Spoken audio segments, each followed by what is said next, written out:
Hello ছোট্ট বন্ধুরা, কেমন আছো সবাই? আশা করি ভালো আছো। আজকে আমি রবীন্দ্রনাথ ঠাকুরের লেখা সুফা গল্প নিয়ে আলোচনা করব এবং এই গল্প থেকে কিছু গুরুত্বপূর্ণ এমসিকিউ যেগুলো প্রায়ই আসে এবং এই গল্পের কিছু গুরুত্বপূর্ণ লাইনগুলো আমি হাইলাইট করে দিব।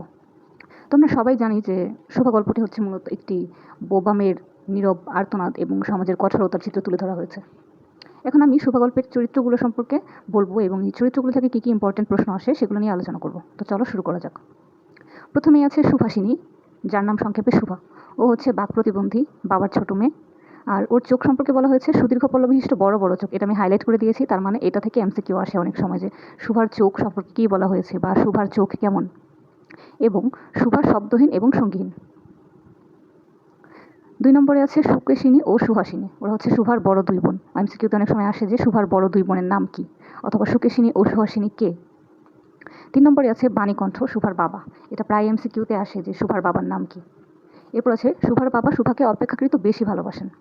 এভাবে প্রশ্ন আসে যে সুভাকে কে বেশি ভালোবাসেন। 4 নম্বরে আছে সুভার মা। সুভাকে গর্ভের কলঙ্ক মনে করতেন এবং সে সুভার প্রতি বিরক্ত ছিলেন।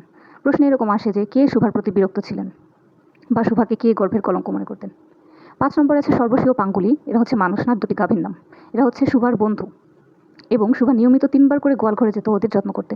এটা প্রশ্নে প্রায় আসে যে সুভা গোয়াল ঘরে কয়বার যেত। এরপরে আছে প্রতাপ। প্রতাপকে নিয়ে অনেকগুলো লাইন আমি হাইলাইট করেছি, তার মানে ওর ব্যাপারে অনেক প্রশ্ন আসে। প্রথমে আছে সুভার উন্নত শ্রেণীর সঙ্গী। এটা অনেক ইম্পর্টেন্ট যে এমসিকিউতে প্রায় আসে যে সুভার উন্নত শ্রেণীর সঙ্গী কে, অথবা এটা অনুধাবনমূলকে আসে যে প্রতাপকে কেন সুভার উন্নত শ্রেণীর সঙ্গী বলা হয়েছে। কেন বলা হয়েছে? কারণ ও হচ্ছে মানুষ এবং ও কথা বলতে পারে। সুভার অন্যান্য বন্ধুরা কি, কেউ কেউ হচ্ছে গাভী, কেউ বিড়াল এবং নদী, প্রকৃতি, তো ওরা তো উন্নত শ্রেণীর সঙ্গী না। একমাত্র প্রতাপই হচ্ছে সুভার উন্নত শ্রেণীর সঙ্গী। এরপর হচ্ছে প্রতাপ গোসাইদের বাড়ির ছোট ছেলে। এটাও প্রশ্ন আসে যে গোসাইদের বাড়ির ছোট ছেলে কে। প্রতাপ অকর্মণ্য এবং বেকার। সুভাকে সু বলে ডাকতো। তাহলে এটা প্রশ্নতে আসে যে প্রতাপ সুভাকে কি বলে ডাকতো। এবং প্রতাপের প্রধান শখ ছিল ছিপ ফেলে মাছ ধরা। এটা এমসিকিউতে প্রায় আসে যে প্রতাপের প্রধান শখ কী ছিল। এবার আমি এই গল্পের কিছু গুরুত্বপূর্ণ লাইন নিয়ে আলোচনা করব। এই গুরুত্বপূর্ণ লাইনগুলো থেকে যেমন এমসিকিউ আসে তেমনি অনুধাবনমূলক প্রশ্ন আসে। 1 নম্বরে আছে আমাকে সবাই ভুলিলেই বাঁচি। এখানে সুভার আক্ষেপ, হতাশা, বেদনা প্রকাশ করা হয়েছে। এমসিকিউতে এই লাইনটা দিয়ে বলে যে এই লাইন দ্বারা কী প্রকাশ করা হয়েছে। তাহলে এই লাইন দিয়ে কী বোঝানো হয়েছে যে আক্ষেপ, হতাশা, বেদনা। 2 নম্বরে আছে কিন্তু বেদনা কি কেউ কখনো ভোলে? পিতামাতার মনে সে সর্বদাই জাগরুক ছিল। এই লাইন দিয়ে কী বোঝানো হয়েছে? দুশ্চিন্তা এবং উদ্বেগ। 3 নম্বরে আছে কিন্তু কালো চোখকে কিছু তর্জমা করিতে হয় না। তর্জমা মানে হচ্ছে অনুবাদ।